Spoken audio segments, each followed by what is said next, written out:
Olá, seja bem-vindo, bem-vinda ao Alego Entrevista. Hoje a gente recebe o advogado criminalista, senhor Cleiton Caetano, que também é vice-presidente da Comissão de Direitos e Prerrogativas da OAB Goiás. Em questão, hoje aqui no Alego Entrevista, a sanção de um projeto de lei que foi aprovado aqui na Assembleia e que cobra pelo uso da tornozeleira eletrônica. Doutor Cleiton, em quais circunstâncias as pessoas que estão privadas de liberdade recebem essa possibilidade de usar a tornozeleira eletrônica? A tornozeleira eletrônica ela se encontra como uma das medidas cautelares previstas no artigo 319, inciso 9 do Código de Processo Penal e no artigo 146b da Lei de Execução Penal. Então, ela é possível tanto para o preso provisório, ou seja, aquele que está preso cautelarmente sem condenação, quanto para o preso condenado em determinadas circunstâncias. A grande questão aí envolvendo essa discussão na Assembleia é por conta do preço, né, do custo envolvido aí no uso da tornozeleira eletrônica pelas pessoas que recebem esse benefício. Posso dizer assim? Sim. O uso da tornozeleira como benefício. Como é que o senhor avalia essa discussão? Assim, um dos deputados que votou contra, o deputado Antônio Gomide, alegou que isso fere a questão dos direitos humanos, daquela pessoa que está ali recebendo esse benefício. Como o senhor, sendo especialista, avalia?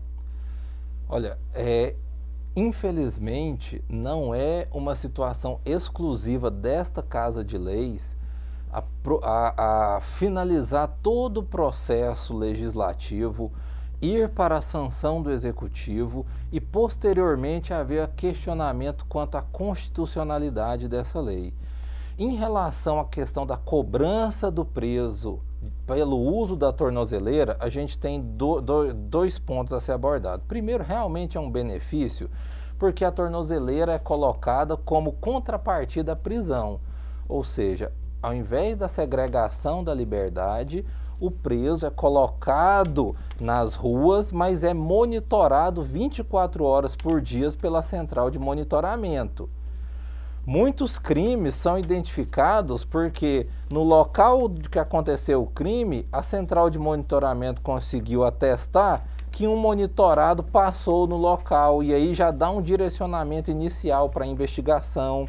Então é muito importante. A senhora também mencionou a questão da segurança para as vítimas de violência doméstica ou familiar contra a mulher. O ponto é que esta justificativa de economia para os cofres públicos não se sustenta. Porque enquanto a tornozeleira custa R$ 250 por mês de manutenção, um preso custa mais de 2.000. Então, na verdade, aumentar o uso de tornozeleira e deixar a prisão para os presos que realmente devem estar segregados é o ideal de política criminal constitucional. É o que a Constituição determina, mas o nosso Código Penal e o nosso Código de Processo Penal, eles têm inclinação fascista, porque eles são da década de 40. Já a nossa Constituição é uma Constituição democrática. Então, esses instrumentos legislativos, eles continuam a se chocar. O que a gente tem aqui é que a prisão, ela deve ser a última solução para o direito penal, que deve ser a última solução do sistema judiciário. O que a gente tem é uma inversão no Brasil. A gente sempre coloca a prisão como a primeira resposta. E neste caso aqui, o fundamento de economia ele não se sustenta, porque manter segregado na cadeia fica muito mais caro para os cofres públicos. Existe alguma brecha que diga que a Assembleia Legislativa do Estado possa legislar sobre essa questão? A Assembleia, ela pode, o Estado, ele pode legislar sobre matéria penitenciária. E o fundamento para se aprovar essa lei é que se tratava de uma matéria penitenciária e não penal ou processual penal. Acontece que, na minha opinião, esse argumento não se sustenta. Por quê? Vamos começar. De onde o Estado tirou a ideia de tornozeleira eletrônica? Então, em vez de tornozeleira, por que ele não colocou que vai colocar uma bola de ferro com corrente no pé? que já foi utilizado, por que não colocou que vai colocar uma placa no pescoço falando que responda ao processo por roubo, que também infelizmente já foi utilizado na história das penas no mundo. Tornozeleira está prevista em leis federais, como eu disse, está no 319 do Código de Processo Penal e no 146b da Lei de Execução Penal. Isso demonstra a natureza de lei federal, então eles puxaram da lei federal. Por que existe uma competência específica? O artigo 22 da Constituição Federal diz que somente a União pode legislar sobre matéria penal e processual penal. Por que tem natureza penal? Porque a imposição do pagamento da tornozeleira é um ônus a mais para o preso. Se é um ônus a mais para o preso, é uma punição a mais. E só a União pode legislar sobre punição. Por que é uma matéria processual penal? Porque para ser uma condição para a liberdade o uso da tornozeleira, é uma das regras de processo penal de medidas cautelares diversas da prisão. Então, a natureza de competência exclusiva da União, na minha opinião, está absolutamente comprovada, de modo que eu entendo ser inconstitucional esta lei sancionada recentemente pelo Estado de Goiás, e na condição de vice-presidente da Comissão de Prerrogativas e de membro da Comissão de Direitos Humanos da OAB há mais de 10 anos, eu irei formular um requerimento para submetê-lo ao Conselho Seccional da Ordem dos Advogados do Brasil, Seção Goiás, sugerindo o manejamento de uma ação civil pública para o reconhecimento da inconstitucionalidade desta lei. Então, esse argumento que a gente ouviu aqui no plenário, da questão dos direitos humanos e também da inconstitucionalidade, os dois estão interligados, de acordo com a explicação do senhor. Estão interligados, sim. Assim, nós separamos as áreas do direito para ficar mais fácil de estudar, de interpretar, mas na verdade o direito em si é um organismo interligado. Doutor Cleiton, e como é que o senhor avalia essa ânsia da sociedade quando se trata desse assunto, violência, direito penal, né, por formas, né, que garantam a nossa segurança e também o exercício pleno da justiça, né? Então isso tem muito a ver também com essa discussão e com os anseios da sociedade. Como é que o senhor analisa isso? Realmente, o anseio da sociedade é a redução da criminalidade, é uma sociedade mais segura.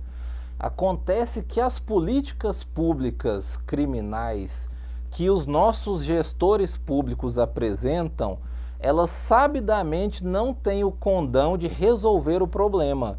Na verdade, elas fazem a máquina do sistema continuar a rodar. Para o problema da criminalidade, a gente precisa de investimento em educação, a gente precisa de reduzir a desigualdade social que existe no Brasil, que é o que vai solucionar a médio e longo prazo. O que a gente existe hoje é uma ânsia por vingança por quem cometeu o crime, de maior punição, de maior tempo de pena, de estigmatizar com tornozeleira. Então agora quer que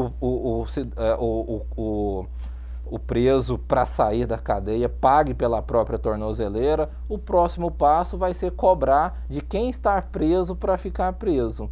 Essa lei em específica, analisando ela é menos, digamos assim, cruel, menos restritiva do que legislações semelhantes em outros estados, por exemplo, o estado do Ceará.